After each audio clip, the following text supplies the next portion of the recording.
I've lived in Denver my whole life, and let me tell you, this city has some weird stuff going on. But nothing, and I mean nothing, prepared me for what happened to me last month. I'm a college junior studying psychology at DU, and I work part-time at this vintage furniture store downtown called Second Chances. Yeah, I know, super original name, right? But the pay isn't terrible, and my boss, Mrs. Chin, is pretty cool about letting me study during slow periods. The store specializes in estate sale finds and old furniture that people don't want anymore. We get some really beautiful pieces sometimes, antique dressers, old dining sets, stuff that just doesn't make furniture like they used to, you know? But we also get our fair share of junk. Broken chairs, scratched tables, and way too many mirrors. Seriously, why do dead people always have so many mirrors?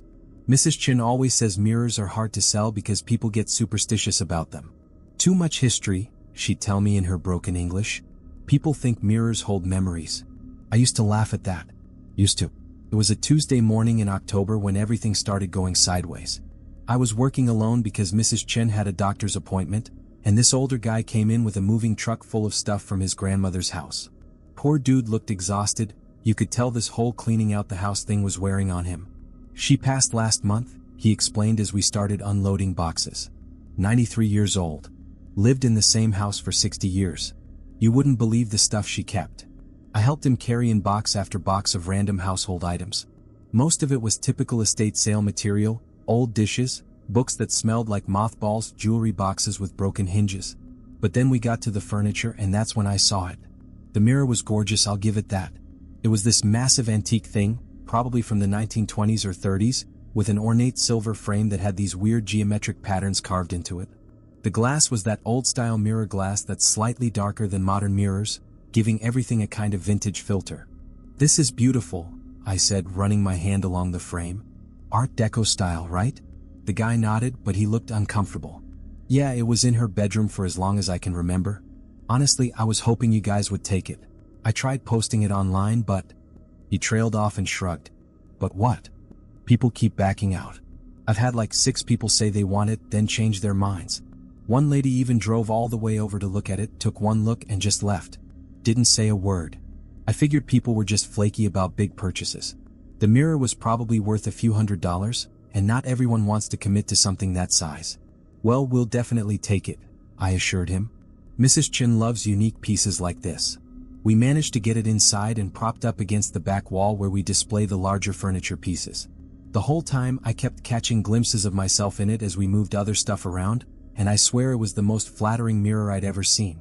You know how some mirrors make you look weird or distorted? This one made me look better somehow. Like it was using the most flattering lighting possible. After the guy left, I spent most of the morning pricing items and getting everything organized. Business was slow, which was typical for a Tuesday, so I had plenty of time to get caught up on some reading for my abnormal psychology class. Ironic, considering what was about to happen. Around lunchtime, I decided to grab a sandwich from the deli next door. When I came back, I immediately noticed something weird. The mirror was reflecting the afternoon sunlight in a way that created this beam of light across the floor, which shouldn't have been possible given where the sun was positioned. I walked over to check it out, and that's when I noticed the first really strange thing. In the reflection, I could see the entire store behind me, but there was someone else in the mirror. A guy standing near the front door looking right at me. I spun around, but the store was completely empty. When I looked back at the mirror, he was gone. My heart started beating a little faster, but I tried to rationalize it. Maybe it was just a trick of the light, or maybe someone had walked by the front window and the reflection had created some kind of optical illusion. That had to be it, right?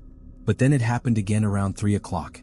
I was organizing some jewelry when I caught movement in the mirror out of the corner of my eye. This time, the figure was closer, standing right behind where I was sitting. I jumped up so fast I knocked over a box of vintage brooches, sending them scattering across the floor. The store was empty. Completely empty. I called Mrs. Chen, but it went straight to voicemail. I left a message asking her to call me back, trying to keep my voice steady even though I was starting to freak out a little. I mean, I'm a psychology major. I know about visual hallucinations and stress-induced paranoia. But knowing about something academically and experiencing it firsthand are two totally different things. The rest of the afternoon passed without incident, but I kept finding excuses to avoid looking directly at the mirror. Every time I walked by it, I felt like someone was watching me, but I was too scared to actually check. By closing time, I was practically speed walking around the store to finish my duties and get out of there. I was just about to lock up when Mrs. Chen called me back. "How was your day, sweetie?" she asked in her usual cheerful voice. "It was fine," I lied. "Hey, Mrs. Chen, that new mirror we got today, do you know anything about it?" There was a pause. "Mirror?" "Yeah, the big Art Deco one. The old guy brought it in with his grandmother's stuff." Another pause, longer this time. "Jake, describe this mirror to me." I described it in detail, the silver frame, the geometric patterns, the size. As I talked, I could hear Mrs. Chen's breathing get more shallow. "Jake," she said finally, and her voice had completely changed. It was serious now, almost worried. "I want you to cover that mirror with a sheet before you leave. Can you do that for me?" "Cover it? Why?" "Just do it, okay? I'll explain tomorrow." "And Jake?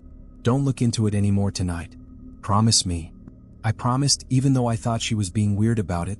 I found an old bedsheet in our storage room and draped it over the mirror, making sure it was completely covered. The whole time I kept feeling like someone was standing right behind me, breathing on my neck. But every time I turned around, there was nothing there. I locked up and headed home to my apartment, which I shared with two roommates, Marcus, who was studying engineering, and Tyler, who was perpetually between majors. They were both gaming when I got home, so I grabbed a beer and joined them on the couch. "Dude, you look like you've seen a ghost," Marcus said during a loading screen. "Yeah, rough day at work," I said, not really wanting to get into it. Tyler paused the game and looked at me. "You good, man? You seem really on edge." I was about to brush it off when I realized I actually did want to talk about it. These guys were my best friends and I needed some kind of reality check. "Okay, this is going to sound crazy," I started, "but I think there might be something wrong with this mirror we got at the store today." They both stared at me for a second, then burst out laughing. "Something wrong with a mirror?" Marcus said. "What, does it make you look fat?" "No man, I'm serious. I kept seeing someone in the reflection who wasn't actually there." Tyler stopped laughing. "Wait, like a person?" "Yeah, this guy. He was just standing there watching me. But when I'd turn around, nobody was there." Marcus waved his hand dismissively. "Dude, you're probably just stressed from midterms. Plus, you've been working too many hours at that creepy old furniture store. All that dusty antique stuff would mess with anyone's head." But Tyler looked more thoughtful. "Actually, that reminds me of something. My mom's from New Mexico and she always told us stories about mirrors holding spirits. She said you should never buy a used mirror because you don't know what might be attached to it." "Oh, come on," Marcus said. "You guys are being ridiculous." "I'm just saying," Tyler continued, "different cultures have different beliefs about this stuff. And there's usually some truth behind old superstitions." I went to bed that night feeling a little better after talking to my roommates, but I couldn't shake the image of that figure in the mirror. Who was he? Why did he look so familiar? And why did I have the unsettling feeling that he was somehow aware of me watching him? I woke up around 3 a.m. from the weirdest dream. In the dream I was back at the store, but it was dark and empty. The mirror wasn't covered anymore, and when I looked into it, I saw the figure again. But this time he was moving closer to the surface of the mirror, like he was trying to push through the glass. His face was becoming clearer, and I could see that his eyes were completely black, not just the pupils but the entire eye. And he was smiling this awful, knowing smile. In the dream I tried to run, but my feet wouldn't move. The figure pressed his hands against the inside of the mirror, and I could see the glass starting to bend outward, like it was made of rubber instead of glass. Just as it looked like he was about to break through, I woke up in a cold sweat. I checked my phone, 3:17 a.m. I tried to go back to sleep, but every time I closed my eyes, I kept seeing that face. Those black eyes. That smile. I finally gave up on sleep around 5 a.m. and decided to get an early start on the day. I figured if I got to the store early, I could do some research on the mirror before Mrs. Chen arrived. Maybe I could find out where it came from or if there was any history attached to it. The morning commute was uneventful, and I felt a little silly about how worked up I'd gotten the night before. Daylight has a way of making your fears seem ridiculous, you know?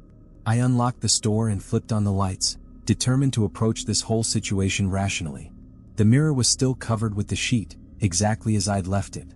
I made myself a cup of coffee from the little machine in the back office and sat down at Mrs. Chen's computer to do some research. I tried searching for antique Art Deco mirrors and vintage silver mirrors, but nothing came up that looked like our piece. I tried searching for haunted mirrors and cursed antiques, mostly as a joke, but actually found more results than I expected. Apparently, there are a lot of people out there who believe mirrors can hold on to negative energy or even trap spirits.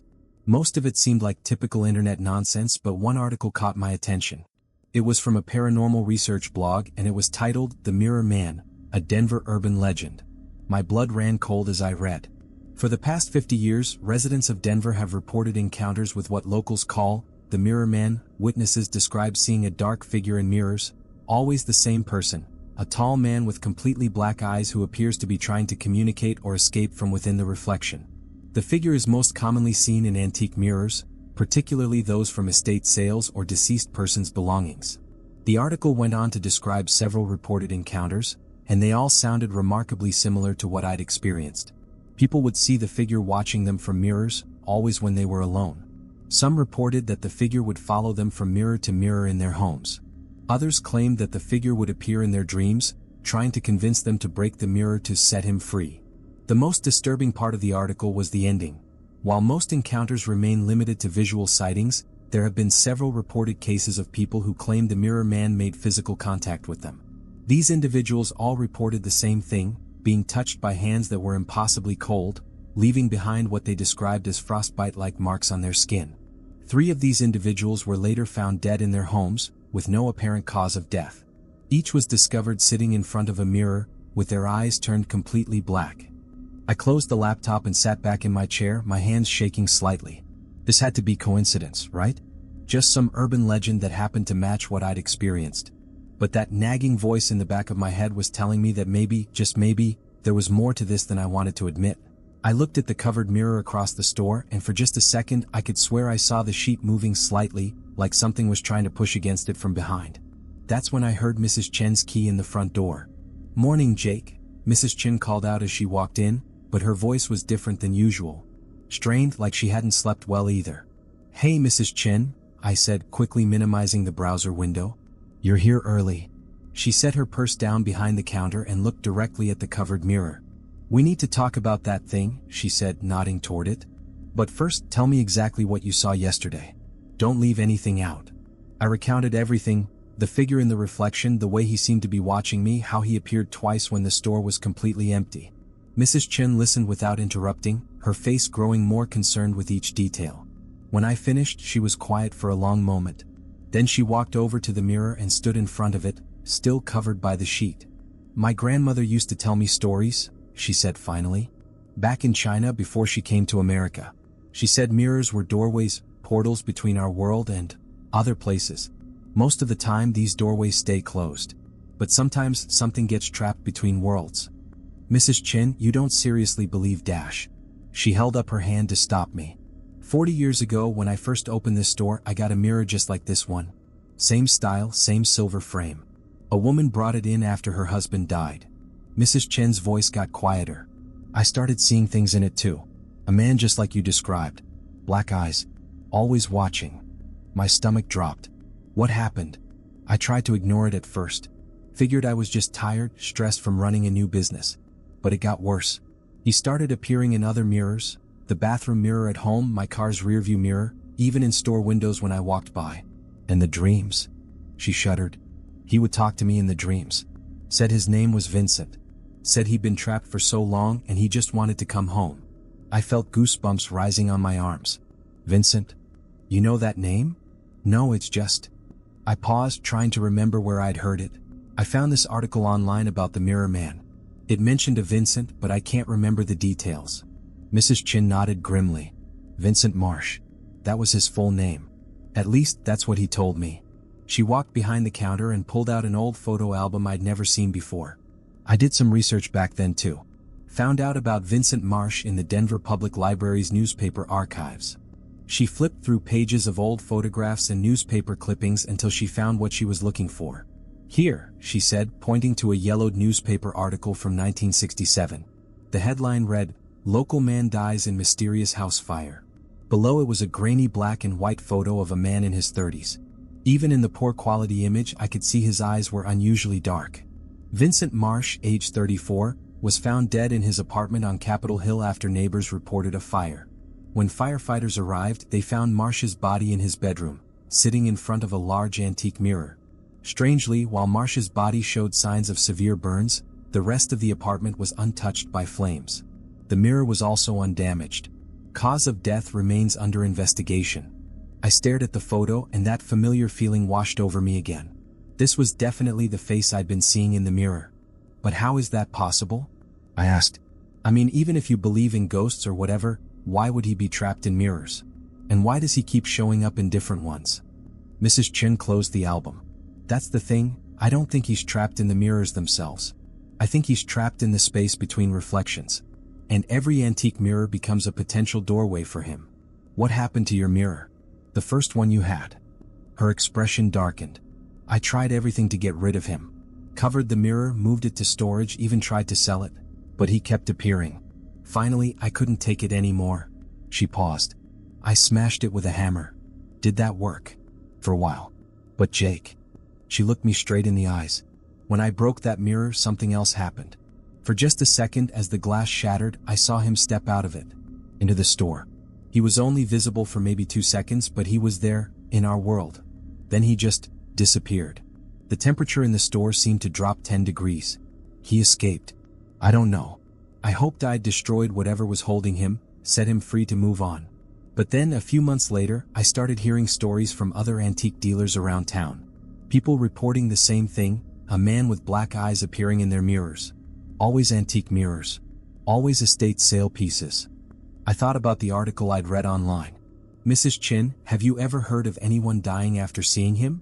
She went very still. Why do you ask that? The article I found mentioned 3 people who were found dead, sitting in front of mirrors with black eyes. Mrs. Chin sat down heavily in the chair behind the counter. Jake, I need to tell you something else. Something I've never told anyone. She took a deep breath. After I broke my mirror, there were other incidents around the city. 3 people, over the course of about 6 months, found dead in their homes. All sitting in front of antique mirrors. All with their eyes turned black. Jesus Christ. The police couldn't explain it. No signs of violence, no apparent cause of death.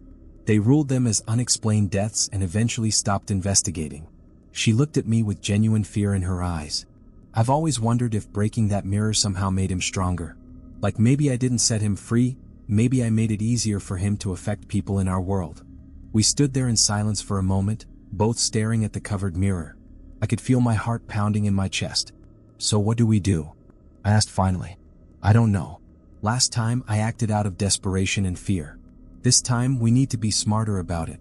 She pulled out her phone. I'm going to call someone who might be able to help us. Who? A woman named Dr. Sarah Martinez. She's a professor at the University of Colorado, studies folklore and paranormal phenomena. She helped me research Vincent Marsh back in the 80s. If anyone knows how to handle this safely, it's her. While Mrs. Chen made the call, I found myself drawn back to the computer. I reopened the article about the Mirror Man and read through it more carefully. There were details I'd missed the first time. Witnesses report that encounters with the Mirror Man typically escalate over time. Initial sightings are usually brief and occur only when the person is alone. However, the entity appears to become more active and aggressive the longer it remains in contact with the same individual. Some witnesses report that the Mirror Man begins appearing in multiple mirrors simultaneously, and may even manifest outside of reflections entirely. My blood ran cold as I read the next paragraph. The most disturbing accounts come from individuals who report physical contact with the entity. These encounters typically begin with the sensation of being watched, followed by unexplained cold spots and the feeling of invisible hands touching them. Victims describe the touch as impossibly cold, like being grabbed by ice. In extreme cases, witnesses report waking up with frostbite-like marks on their skin, despite being in warm environments. I unconsciously rubbed my arms, suddenly aware of how cold I felt. Jake. Mrs. Chin had finished her phone call. Dr. Martinez can meet us this afternoon. She wants to see the mirror in person. What did you tell her? The truth. She wasn't surprised. Apparently, she's been tracking similar incidents for years. She thinks Vincent might be what she calls a persistent entity, someone who died in such a traumatic way that they became anchored to our world. But why mirrors specifically? She has a theory about that too. Something about mirrors being liminal spaces, boundaries between realities. She thinks Vincent's death created some kind of psychic imprint that gets activated by reflective surfaces, especially ones with emotional or historical significance. The morning passed slowly. We tried to conduct business as usual, but I kept glancing nervously at the covered mirror. Every customer who came in seemed to gravitate toward it, asking questions about what was under the sheet. Mrs. Chun would just say it wasn't for sale yet and redirect them to other items. Around noon, I was helping an elderly woman look at some vintage jewelry when she suddenly stopped talking mid-sentence and stared past me toward the back of the store. "That's odd," she said, tilting her head. "What's odd?" "There's someone standing back there, but they're not moving at all." "Are they okay?" I turned around, but there was no one there. The covered mirror was in that direction though. "I don't see anyone, ma'am." She looked confused. "But there's a man right there behind that white sheet. He's just standing perfectly still, staring this way." She squinted. "Goodness, his eyes are so dark. Is he wearing colored contacts?" My hands started trembling. "Ma'am, there's really no one there. Maybe it's just a trick of the lighting?" She kept staring for another few seconds, then suddenly shook her head as if clearing it. "Oh my, you're right. How strange. I could have sworn." She went back to looking at the jewelry, but I noticed she kept glancing nervously toward the back of the store. After she left, I immediately called Mrs. Chin over. "The customer could see him too," I whispered urgently. She described a man standing behind the sheet with dark eyes. Mrs. Chen's face went pale. "That's not good, Jake. If other people are starting to see him, it means he's getting stronger. We need Dr. Martinez here now." She called Dr. Martinez and convinced her to come earlier. While we waited, I couldn't stop pacing around the store. Every shadow seemed suspicious, every reflection made me jump. I found myself avoiding looking at any shiny surfaces, the glass on picture frames, the polished wood on furniture, even the screen of my phone. Around 2 o'clock, Dr. Martinez arrived. She was a woman in her 50s with graying hair and intelligent eyes behind wire-rimmed glasses. She carried a leather satchel that looked like it had seen a lot of use. "Sarah, thank you for coming," Mrs. Chin said, giving her a hug. "Of course. I've been wondering when Vincent would surface again." Dr. Martinez looked around the store, her gaze finally settling on the covered mirror. "So that's where he's taken up residence this time. You talk about him like he's a real person," I said. Dr. Martinez smiled grimly. "In many ways he is. Death doesn't always end consciousness, Jake. Sometimes it just relocates it." She approached the mirror cautiously. "May I?"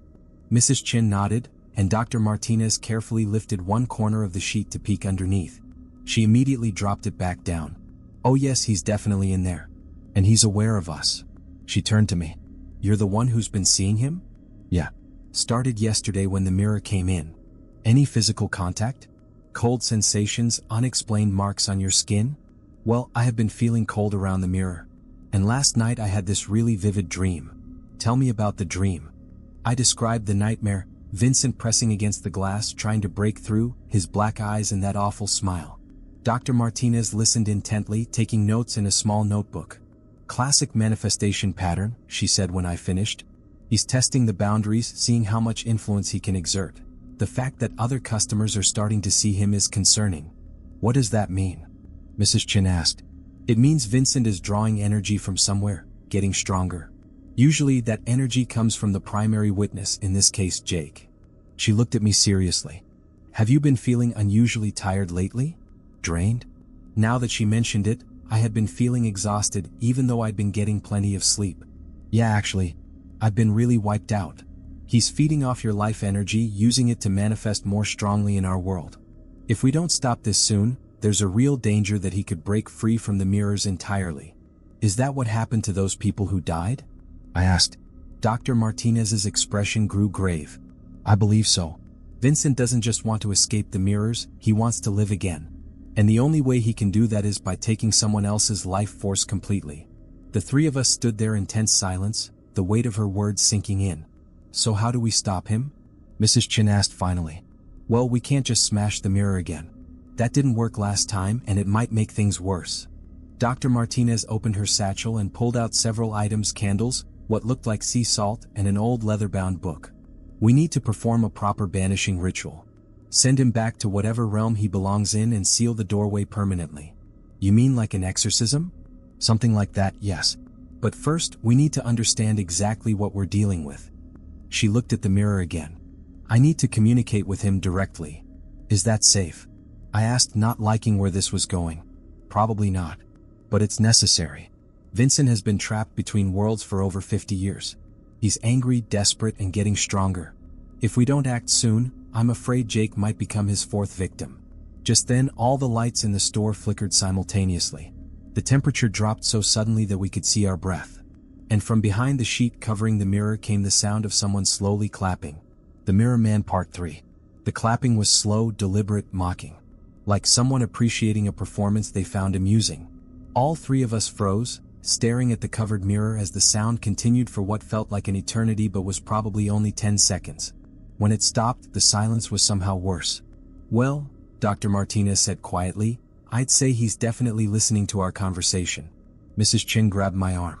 "Maybe we should leave. Come back tomorrow with more help." "No," Dr. Martinez said firmly. "If we leave now, he'll just get stronger." "And Jake?" She looked at me with genuine concern. "You can't go home tonight with this unresolved. He's already established a connection with you. He'll follow you wherever you go." "What do you mean, follow me?" "Think about it. Have you looked in any mirrors since yesterday? Your bathroom mirror at home, car mirrors, anything reflective?" I thought back to the morning. I'd been so freaked out that I'd actually avoided looking in my bathroom mirror while getting ready. I'd brushed my teeth and washed my face without really looking at my reflection. I've been avoiding mirrors actually. Smart instinct. But Jake, that won't work forever. Vincent isn't bound to this specific mirror anymore, he's bound to you now. Every reflective surface becomes a potential doorway for him. As if to prove her point, I caught a glimpse of movement in the glass door of a display cabinet across the room. When I looked directly at it, I could see Vincent's face staring back at me, that awful smile spreading across his features. But when I blinked, he was gone. "I just saw him," I whispered. "In the cabinet glass." Dr. Martinez nodded grimly. "It's escalating faster than I expected. We need to start the ritual now." She began pulling more items from her satchel, a small mirror of her own, several crystals, and what looked like sage bundles. "Mrs. Chin, I need you to lock the front door and flip the sign to closed. We can't have any interruptions." While Mrs. Chin secured the store, Dr. Martinez started arranging her materials in a circle around the covered mirror. "Jake, I need you to understand something before we begin. This ritual requires your participation. Vincent has latched onto your life energy, which means you're the key to banishing him. But it also means you're going to experience the worst of his attempts to stop us." "What kind of attempts?" "Psychological manipulation, physical manifestations, possibly even possession attempts. He's going to try everything he can to break your concentration and stop the ritual." My mouth went dry. Possession. It's possible but unlikely. Vincent's goal isn't to possess you, it's to drain your life force completely so he can use it to return to the physical world. But if he gets desperate enough. She didn't finish the thought. Mrs. Chin returned from locking up. "What can I do to help?" "I need you to monitor Jake during the ritual. If he starts showing signs of possession, his voice changes, his eyes turn black, anything like that, you need to break his contact with the mirror immediately." "How do I do that?" "Physical contact. Grab him, shake him, whatever it takes to snap him out of it." Dr. Martinez finished arranging her materials and opened the leather-bound book. "Okay, I think we're ready. Jake, I need you to stand directly in front of the mirror. Mrs. Chin, you stand behind him, ready to intervene if necessary." I took my position, my heart hammering in my chest. What exactly are we trying to accomplish here? First, I'm going to remove the sheet and establish direct communication with Vincent. I need to understand exactly how he's anchored to this world before I can banish him properly. Dr. Martinez lit several candles and placed them around the circle. The goal is to convince him to release his hold on you and return to whatever realm he belongs in. And if he refuses? Then we force him. Dr. Martinez began chanting something in what sounded like Latin while burning sage. The smoke filled the air with a sharp, earthy smell. As the ritual progressed, I started feeling strange, lightheaded, like I was floating slightly above my own body. "Jake, I'm going to remove the sheet now," Dr. Martinez said. "Whatever happens, don't break eye contact with the mirror. Vincent needs to see that you're not afraid of him." But I was afraid.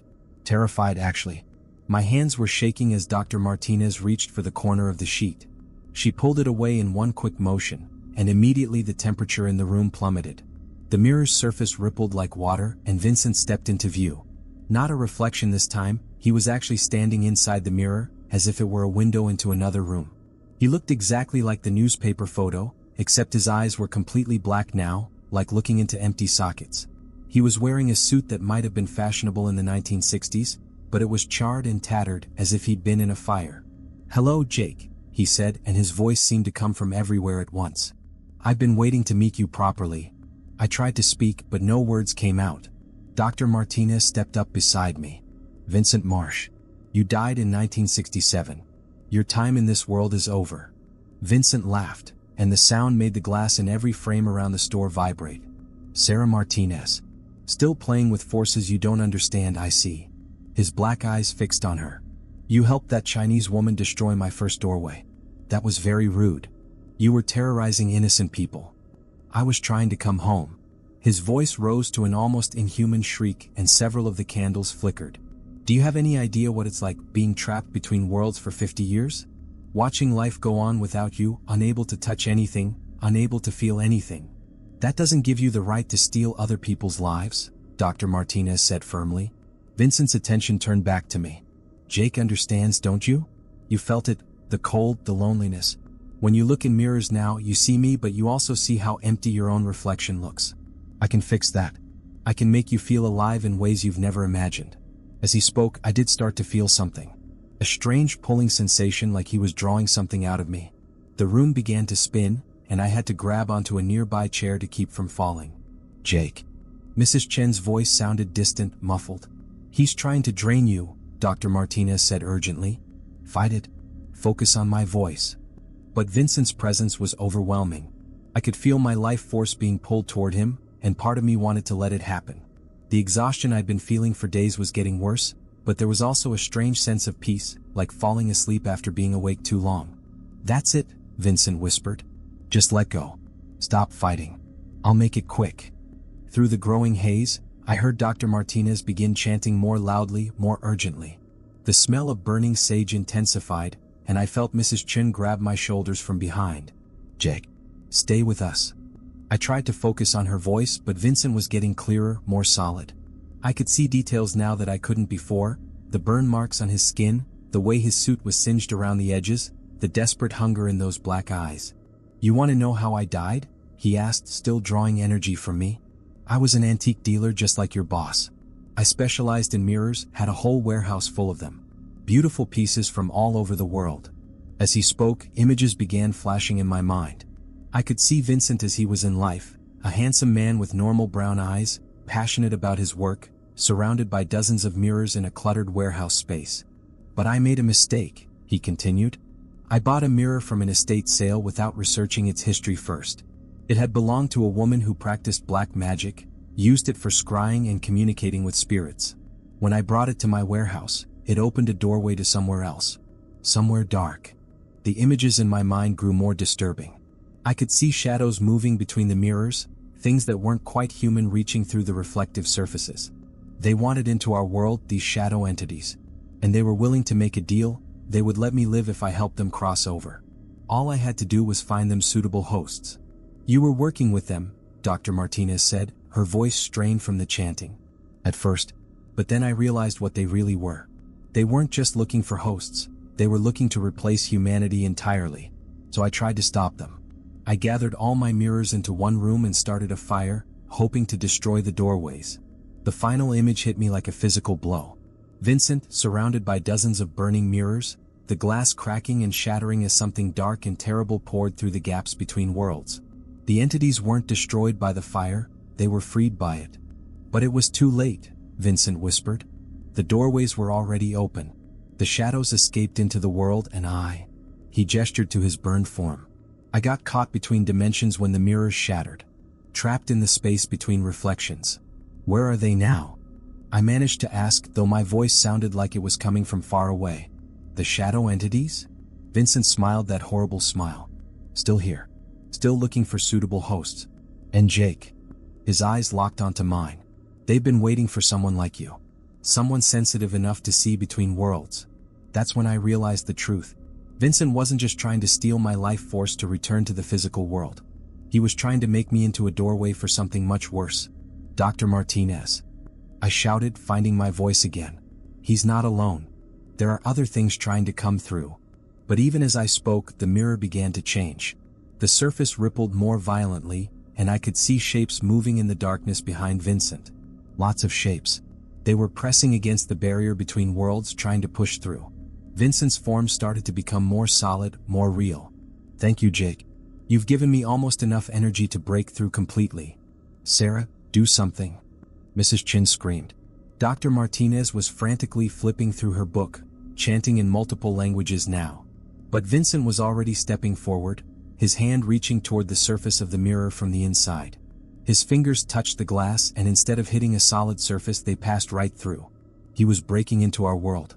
"Too late," he said, his voice now coming from the mirror itself rather than all around us. "Once I'm through, the real doorway can open. My new friends are so excited to meet everyone." That's when I made a decision that probably saved all our lives, but definitely changed mine forever. Instead of running, instead of letting Dr. Martinez try to complete her ritual, I stepped forward and plunged my own hand into the mirror. The cold was indescribable. It felt like grabbing onto liquid nitrogen, burning and freezing at the same time. But I pushed through the pain and grabbed Vincent's wrist just as he was pulling himself into our world. "What are you doing?" he snarled. "If you want my life force," I said through gritted teeth, "you'll have to take it over there." And before anyone could stop me, I pulled myself into the mirror after him. The last thing I heard was Mrs. Chen screaming my name as I disappeared into the glass. Stepping into the mirror was like diving into an ice-cold lake in the middle of winter. The shock of it hit every nerve in my body at once, and for a second I thought I might die just from the temperature change. But I held on to Vincent's wrist and let the momentum carry us both deeper into whatever dimension existed behind the glass. The world inside the mirror was wrong. Everything was backwards, like a photographic negative of reality. The furniture store was there, but twisted walls bent at impossible angles, the floor rippled like water, and everything was tinted with this sickly blue-green light that seemed to come from nowhere and everywhere at once. "You fool," Vincent snarled, trying to shake me off. "Do you have any idea what you've done?" "Stopped you from getting into my world," I said, tightening my grip on his wrist. The cold was getting worse, spreading up my arm like frostbite, but I wasn't letting go. Vincent laughed bitterly. "This isn't my world, Jake. This is the space between worlds. The void where the shadow entities live." He gestured around us with his free hand. "Welcome to hell." That's when I noticed them. Shapes moving in the distorted darkness around us, dozens of them, maybe hundreds. They looked vaguely human but wrong in every possible way. Too tall, too thin, with joints that bent in directions that shouldn't be possible. And their faces. God, their faces were just empty voids where features should have been. "The shadows," I whispered. "My business partners," Vincent said. "They've been trapped in this dimension for centuries, ever since humans stopped believing in the old magic. But they found a way to influence our world through reflective surfaces. Mirrors, windows, anything that shows a reflection can become a doorway if the conditions are right. The shadow entities were getting closer, circling us like predators. I could hear them whispering in voices that sounded like static electricity, words and languages that hurt my brain to process. They want bodies," Vincent continued. "Physical forms they can inhabit in the real world. I promise to help them cross over in exchange for my freedom. All they need is someone with the right kind of psychic sensitivity to act as an anchor. Someone like me." "Exactly. But you've ruined everything by coming here. Now they can't use you as a doorway because you're stuck on this side." His black eyes narrowed. Unless what?" Vincent's smile returned, even more horrible in this twisted reflection of reality. "Unless they take your body directly.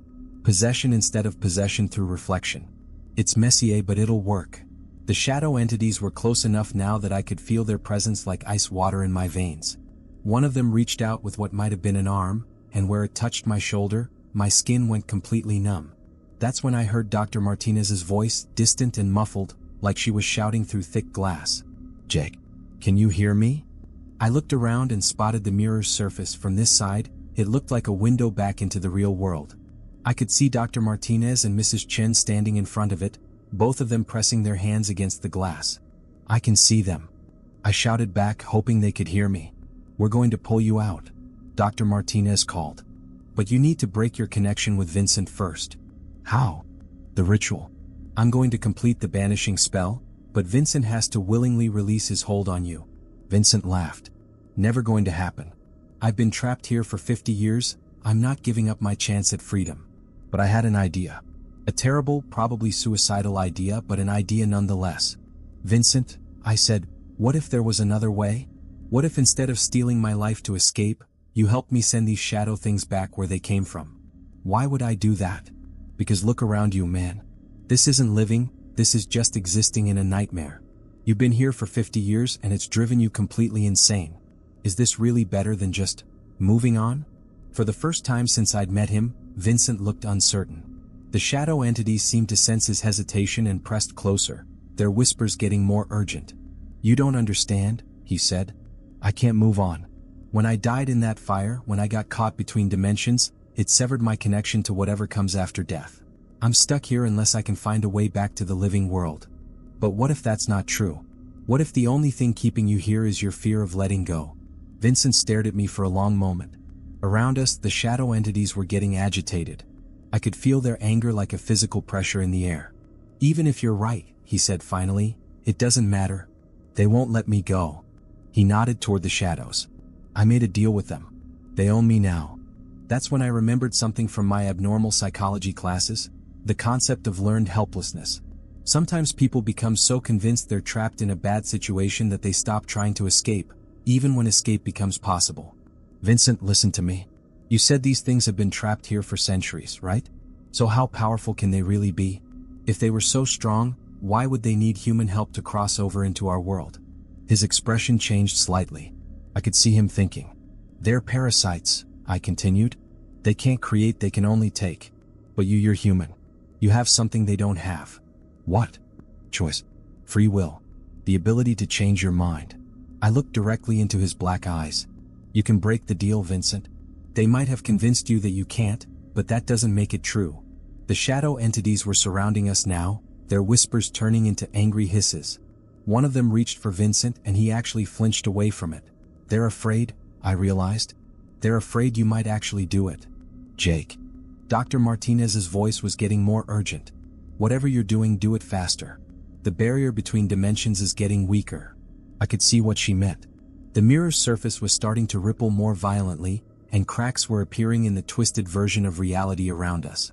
The shadow entities were using their combined power to try to break through into the real world. "Vincent, you have to decide now," I said. "Help me stop them or watch them destroy everything you once cared about." For a moment that felt like eternity, Vincent stared at the approaching shadows. Then he turned back to me and for just a second, his eyes weren't completely black anymore. I could see flecks of brown in them, his original eye color. "Okay," he said quietly. "Tell me what to do. First, let go of me. Stop draining my energy." He nodded and released whatever psychic hold he had on me. Immediately, I felt stronger, more alive. The numbness in my limbs started to fade. Now what?